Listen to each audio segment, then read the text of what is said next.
राधण सिंध जे वसीलनि ते कब्ज़ो, धारियुनि जी आबादी, सिंध जे हक़नि ते धाड़े ख़िलाफ़।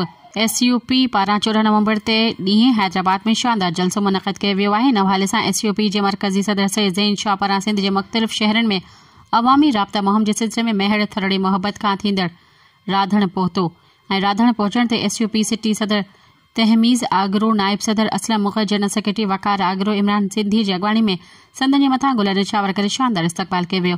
मौजूद अॻवाननि ऐं कारकुननि संदनि सां गॾु आयल महिमाननि खे गुलनि जा हार पाराया ऐं इन मौक़े ते संदनि सां आयल रोशन बुरड़ो, सीनियर नायब सदर मरकज़ी Faqir Mohammad Tunio, taluka Mehar, general secretary Mumtaz Soomro, GS Sindh मोहाज़ अॻवान साईं ज़ाहिद आज़ाद सुमरो, बाबर अनवर सिंधी समेत क़ौमी कारकुननि सान्या वंदन ऐं शाह पंजू प्रेस क्लब जे सहाफ़ी दोस्तनि पिणु शिरकत कई। इन मौक़े ते SUP अॻवान साईं ज़ैन शाह अवामी मेड़ाके खे ख़िताब कयो।